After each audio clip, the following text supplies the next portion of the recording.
Welcome to Better by Great Place to Work, the global authority on workplace culture. I'm your host, Rula Amiri, Content Director at Great Place to Work. Alveda Williams, Chief Inclusion Officer at Dow, is my guest today. And boy, if you're looking for examples of how to make the business case for culture work, this is the episode. It's packed with lots of examples.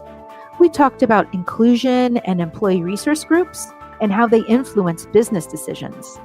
They have quadrupled participation in ERGs in the past 7 years, going from 15 to 60%. They're an enormous resource for the company and tied directly to business performance. We also talked about why non-people managers are part of its leader community, and Alveda shared some wisdom I think we can all benefit from. And that is to bloom where you're planted. It's good to keep in mind wherever you find yourself in life. I'm excited for you to listen to this one.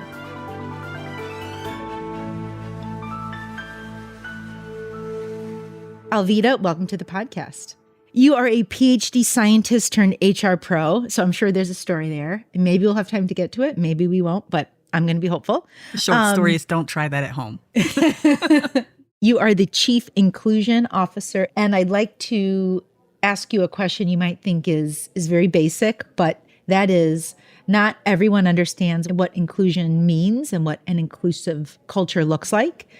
And I thought maybe you could explain it by sharing an example of inclusion at Dow. Can you walk me through maybe something that's happened recently or that has stuck out to you in your time at Dow around inclusion? We run really large production facilities.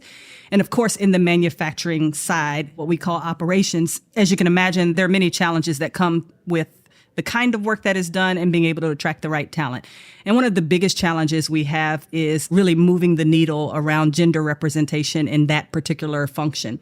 And I think back several years ago, we had one of our leaders go down to Latin America and do an expat, and she was leading all of operations in Latin America. And one of the things she noticed at several of the sites, but particularly at this one site down in Brazil, is that there were no women that worked there. And so no women that worked in the manufacturing facility, in the operations specifically. Mm-hmm. So you have to overcome this first challenge of the very nature of the work and is it attractive to women to begin with? And then secondly is if you can attract women, do you have an environment that is welcoming of them? And so one of the very simple things, and I'm almost embarrassed to share this, is that what we realized is that, and this is no more than 7 years ago, so bear with me, no more than 7 years ago, we realized that we had a facility down in Brazil that did not have women's restrooms. And so even if you could hire a woman, where are they going to go? Where are they literally going to go? And so it was very interesting to hear that story and to see this leader who's just a very, just the epitome of inclusive leadership sort of spring into action. And so I remember hearing about this and we were like, okay, this is kind of ridiculous. And no short of a year later, without even warning, they were just behind the scenes working. No short of a year later, I received an email where I had a picture of the ribbon cutting of these new facilities that, of course, included women's bathrooms, and not only women's bathrooms, but women's changing rooms in the production facility. Mm-hmm. And then fascinating development is within a year past that, I got another email that showed me the picture. It was a collage of all of the women that now worked in the facility, right? And so just a really intentional effort around, yes, going out and doing the work to attract talent, to make sure people knew that the jobs that we had to offer were really good jobs where they could provide not just a living, but a life for their families. But that once we got women there, that they would have an environment that they were comfortable in and where they could go, but also thrive. Yeah. And I think another takeaway is that was discovered because there was a leader on the scene to not just stay if you're a leader, in your office, but actually go where your people are, walk around, talk, look, because that's how this even happened. No question. Leadership matters. And I mean, we're skipping a lot of parts of the story. I know that there was a lot of work to make sure that beyond just the physical assets and the physical infrastructure, that these women were walking into an environment that they could be effective in their jobs, but feel fully welcomed and thriving in the work. Speaking of inclusion and belonging and listening, I want to make sure that I ask you about ERGs, employee resource groups. You have around 600 of them at Dow, is that correct? We have 600 chapters. We have 10 ERGs. 600 chapters. Define a chapter for me. Right. So we have 10 ERGs. We operate across 30 plus countries around the world, 120 plus sites. And so if you think about the magnitude of sites and the presence of different ERGs at every site, that would be what defines a chapter. So I may have a chapter of the Global African Affinity Network in Midland, Michigan, which is where we're headquartered. Over in the Netherlands, we could have chapters of the same ERG at the different sites where we operate. Understood. You've described them as resources for employees, but also resources for the company. Yes. And I think that's what many executives don't fully understand, which is how and why they can be used to make business decisions, develop future leaders, and be sources of innovation. Is there a recent example you can share of how their involvement led to a better business decision, influenced a business decision, changed course on a business decision? Yeah, I mean, of course. So let me just start with the top of your comments there. I think so often, I was just having this conversation with somebody, so often we get stuck on the first letter. Is it an E? They call them team member resource groups. So is the focus on the E? Should it be on the TM? Should they be called BRGs? And to your point, my tendency is to say we're focusing on the wrong thing. We really should be focusing on that R, because these groups are a resource for the employees. They're a resource for the companies. It's why we've spent so much energy around them. We have, over the last 7 years, quadruple participation in our ERGs. So going from in 2017, 15% of our employees were engaged in one of our ERGs to today, 60.8% of our employees are engaged in one of the 10 ERGs. And the reason for it is exactly what you described, right? We just believe in the power of ERGs to really move the needle for our people and for our company. And so to your question on recent example of where they have made a difference for us, and again, for me, resource for the employees or resource for the company. And in terms of business outcomes, I tend to think of that really broadly. So I think about policy changes in our practices, of course, changes in innovation, and in terms of our overall results. And so there are a few examples that come to mind. I think about recently we expanded our global parental leave policy. And we went from, I think it was 6 weeks of parental leave to now 16 weeks of parental leave, time off for all parents, birthing and non-birthing, adoptive, et cetera, regardless of gender, right? And the basis of that was our Women's Inclusion Network was a resource for our company, right? And so that policy came out of our Women's Inclusion Network. I think about the work that we've done around expanding benefit coverage for same-sex couples, born out of our GLAD ERG. On the talent side, and I'm going to be talking about this later today with our veterans group, military degree equivalency program, where we acknowledge the unique skills that veterans bring into the workplace. And those folks that come with a ranking of E6 or so are actually treated as equivalent to a bachelor's degree. It's long before the skills journey was really a thing. We were acknowledging the skills of our veterans and really tapping into that. And then there are examples around innovation. I mean, one of the things that we do, one of our key customers is Under Armour. And I don't know if you've ever seen them, Rula, but every June, Under Armour puts out a Pride Collection sneaker. And in the midsole of that sneaker is Dow technology. And so you take the innovation that we bring in terms of delivering the technology into the shoe, partner that up with our global GLAD LGBTQ plus ERG, and you've got a powerful product that is on display, and the proceeds of that go to an organization called Athlete Ally in support of LGBTQ athletes, right? So those are just a few examples. One is an innovation business example, others on the policy side that show the power of our ERGs at work every single day. So someone listening might be saying, how did that happen? So when you said they're born out of the ERGs, can you walk us through how that happened? So that means you have to have ERGs. For sure.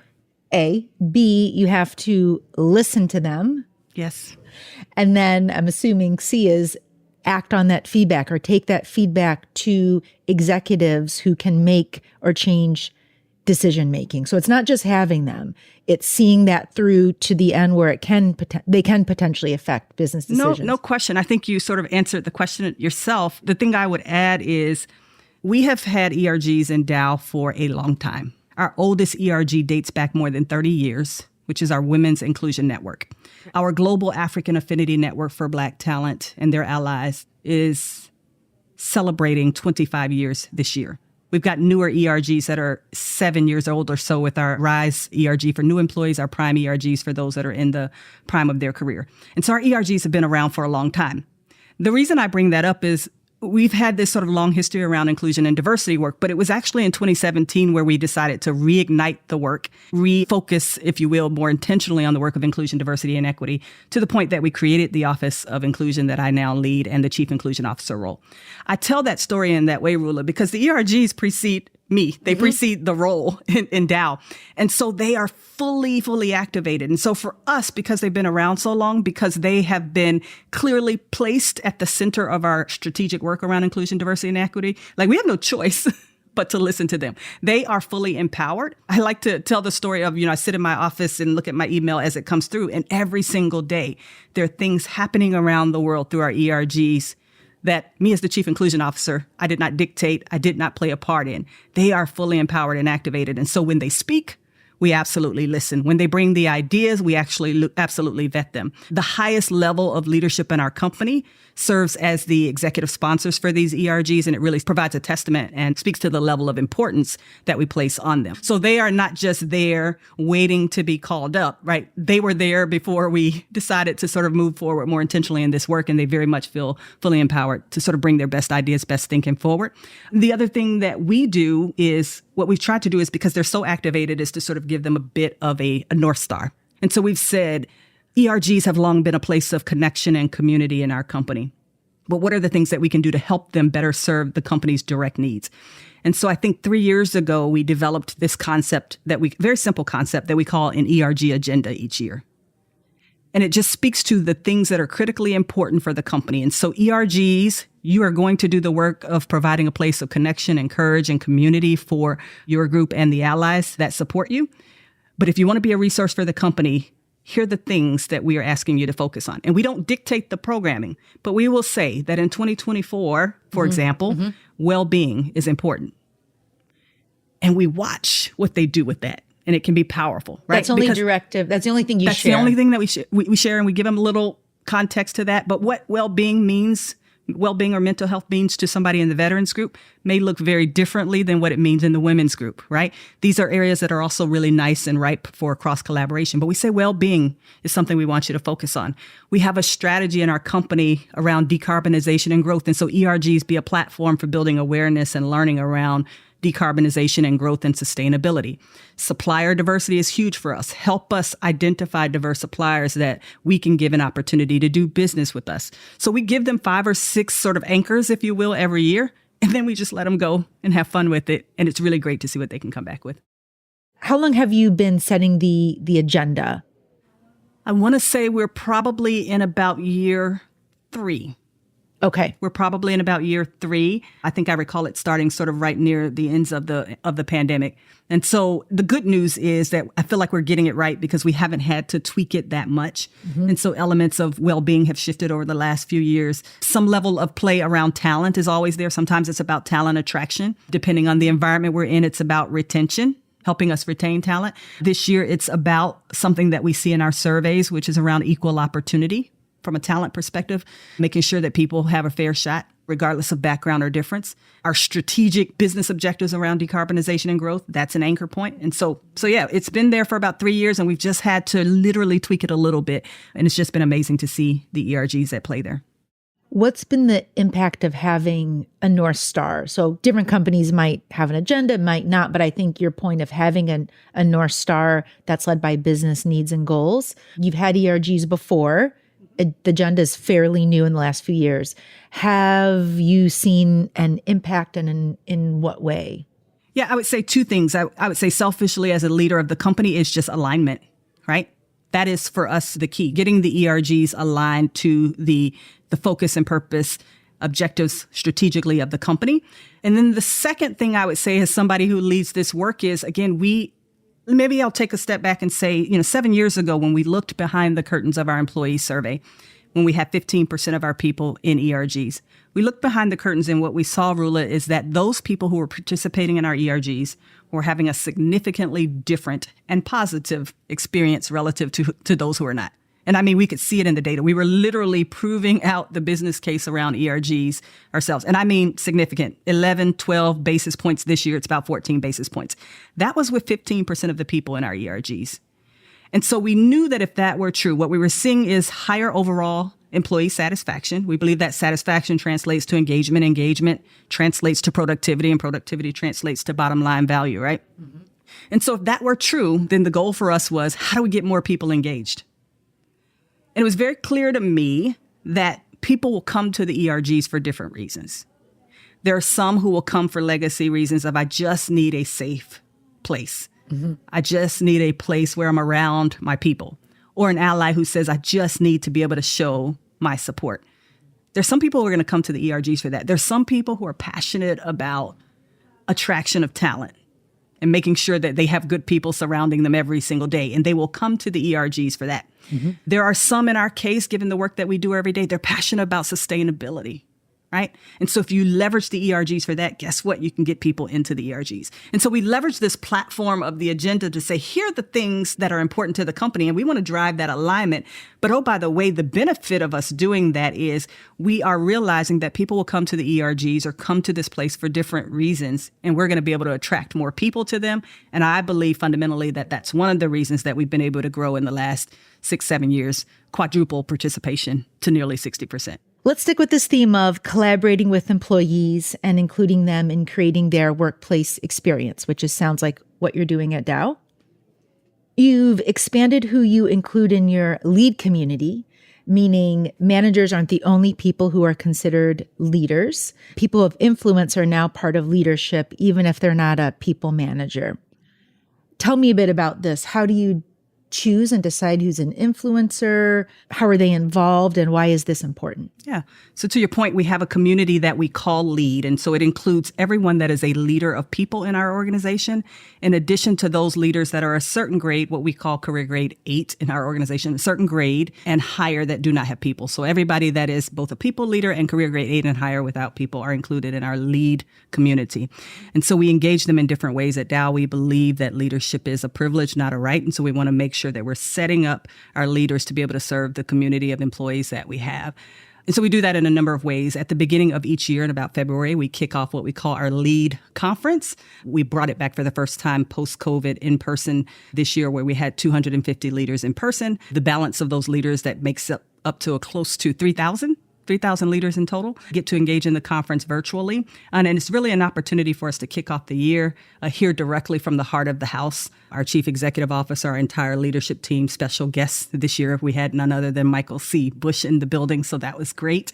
And really just rally around the priorities of the company. And so giving our leaders that out of the gate at the top of the year so that they can then take the messages and activate the rest of our employees around the priorities for the company are what LEAD is all about. But it's not just a one-time convening. We also have the LEAD community that is operationalized throughout the entire year. And so on I would say maybe a monthly basis, we're convening that community around topics of importance. Again, rallying around the priorities that they heard at the beginning of the year. And that could be anything from things like supplier diversity is a big thing that's important to us right now. So we've had some sessions around that, psychological safety, et cetera. So there are those convenings. And then the other thing we do with the LEAD community more directly is quarterly earnings debriefs.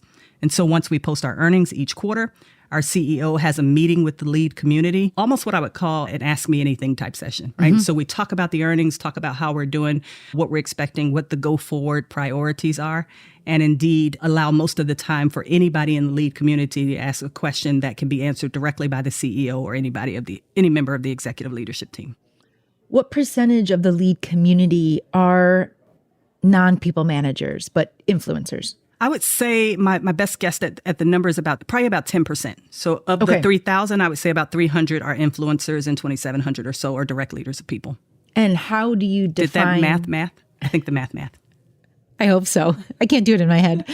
How do you define and choose? How do you decide who's an influencer? Because really anyone in a company could be they influence their colleagues, they influence their department, the people they know. So for other people who might want to do something similar, how should they go about thinking of who to choose for those LEAD meetings? Yeah, so it's interesting, right? You have to kind of draw the line somewhere. So in our case, we do define it at a certain career grade of people who just do not have people, but they're at a level where they have to be leading in some capacity. We do believe that there's leadership at all levels, but for the sake of the LEAD community, it's direct leaders of people and those that are a certain career grade, what we call the associate director level, and higher that may not have people. Those are the influential leaders. And why is it important? Why is this something that you are doing at at Dow, including the influencers in addition with the traditional people leaders? I think we are focused on delivering the best experience for our people because we believe if we deliver the best experience for our people, we can deliver the best experience for our customers, and that adds to the bottom line. And at the center of that employee experience, the data that you all have shared with us, the data that so many of our partners have shared with us is that leaders make the difference, right? The data will show you that more than 70% of an employee's experience is based on their experience with leaders. And so we are tapping into that unapologetically and making sure that we start at, again, the heart of the house, which is our leadership community, 3,000 or so of our 36,000 employees.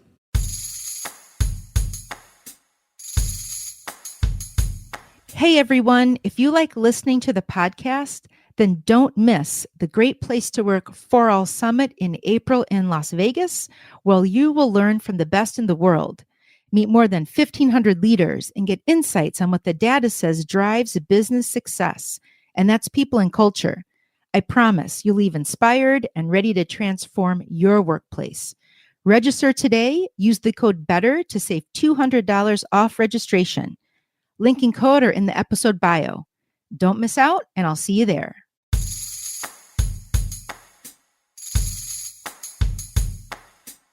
What advice would you go back and give your younger self?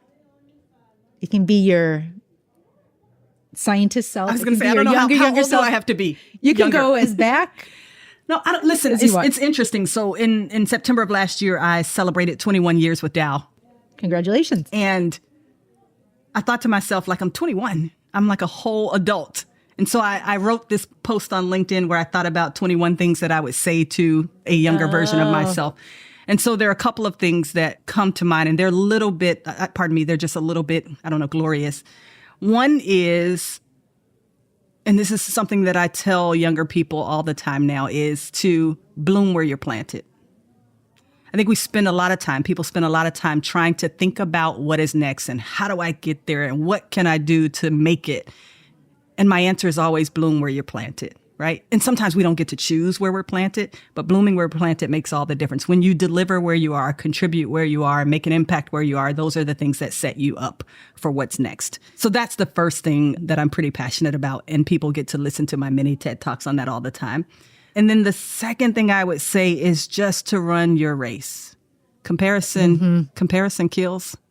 It does. The sun and the moon can both shine in their own time, and there's a place for all of us. So I've just believed that. I've navigated my career in that way, which is why there's so many weird twists and turns in it. Those are two pieces of advice that I would give to myself, and the same pieces of advice that I give to people that I get the benefit of coaching and mentoring every day. That's great advice for anyone at any point in their career or just in their life. Yeah. Right? Those are great reminders. Has there been a challenge you faced in the last year, either personally or professionally? And what did you learn about yourself that you'd be willing to share? Maybe professionally, what I would say is if you think about the nature of the work that I do every day now, full-time, 7 years in the game of inclusion, diversity, and equity as a full-time role, I think the biggest challenge is the environment that we find ourselves in this work. So that in itself has been difficult. The headwinds are real and great. I say that it matters where you do this work, and it matters who you do this work with. And so the lesson for me has been that as hard as it is when you get into the middle of a battle, you don't abandon mission, right? As a company at Dow, we have an ambition around being the most innovative, customer-centric, inclusive, and sustainable material science company in the world. So right there in the very ambition of our company is the focus on inclusion. And so even though it's tough right now, we're not pulling back. We're not backing down. We're doubling down. And so for me, the lesson has simply been that this is weary work, but it is worthy work. Well said. It's definitely not for the faint of heart. Don't want to get biblical here, but you cannot get weary in doing well. This is good work to be done, and we have to stay the course and not reverse course. So that's a lot of responsibility that you carry. How do you create a sense of well-being for yourself so you can... Is that a thing? Yeah. I'm working on it, if I'm being really honest. I would say that, for me, the concept of balance is not really a thing in the work that I have to do, but I have sort of gotten good at what I call work-life integration. Okay. And so, tell me about that. Yeah, it's pretty fascinating. I literally just integrate my personal life into my work life. And so My executive admin who works with me, she sees the concerts because my 16-year-old is a classical vocalist. She sees the track meets because my daughter is a collegiate Division I track and field student. And she sees the football games because my husband is a high school football coach. And so she knows. What are you making in that house? Exactly. What are you drinking? Jeez. She knows that, like, I might be in New Orleans today, but by Friday, I've got to be in San Antonio for conference championships. And by Saturday, I've got to be back in Houston for a choir concert. And then on Sunday, I'm going to be back on the plane to go to the next trip. And so this idea of authentically bringing a version of yourself to work, and that includes all the personal obligations and responsibilities, being clear about what a mentor of mine calls them the crystal balls are, right? What are the crystal balls? The things that if you drop them, you shatter. Versus the rubble balls. Like, I can drop that one because it's going to bounce back. I love that. And making sure that the people who work with me understand that. So that's one thing. And then the other thing, very interesting, that I just developed this over the last few years. One of the things, Rula, that I would do is I would never take time off or take time away or go on a vacation because I didn't have enough time to do it. Like, literally, like, it takes you a week to go do this and you don't have time, so you don't do anything. Mm-hmm. In the last few years, I've developed this concept alongside of some really good friends of ours that we call the turn and burn trips. And so you take whatever time you have and you just go do it and you make the most out of it. And so I have taken my husband, who had never been to New York City until last year, 36 hours in New York City, and we tore the city up. Anything New York that you can think of, we experienced in 36 hours. And that includes both a Broadway show and sitting at a Yankees game and all the other things in between, 36 hours. Or 72 hours in Belize. Island hop, three different islands, 3 different hotels, and we got it in, right? And so it's a very interesting concept. It is. But it's something that has worked for us to sort of get away and make sure that we get rid of the excuses. So then the takeaway for me is, or for anyone listening, you're saying it doesn't have to be a week-long trip, or, you have to plan months and months and ahead. Yes. A short little getaway, a day or 2 or 3 somewhere. And I believe in staycations too, as a real, like, that's a real thing. I love a good staycation. Literally take time off and just woosah. Do you do that? I do when I can. And sometimes it's not even full days. Sometimes it's, I just got back at 2 a.m. This first 3/4 of the next day is a woosah for me. I'll be back at it. Yeah. I promise I'm coming back. Is there a book or podcast you'd recommend to your peers? I would like to highly recommend The Better podcast by Great Place to Work. I did not. She did not pay me to say that. I had a gentleman come talk to my team, and so we've been reading his book. Gentleman's name is Charles Vogel. He wrote a book some time ago, actually, called The Art of Community. Just really simple principles around creating communities of belonging. And so that's something that I'm reading right now and sort of actioning upon with my own team. The Art of Community by Charles Vogel. Excellent. Everyone should check that out. Thank you, Alveda, for the conversation. I enjoyed it tremendously. Thank you as well. Thanks for having me. Thanks for listening. If you enjoyed today's podcast, please leave a 5-star rating, write a review, and subscribe so you don't miss an episode. You can stream this and previous episodes wherever podcasts are available.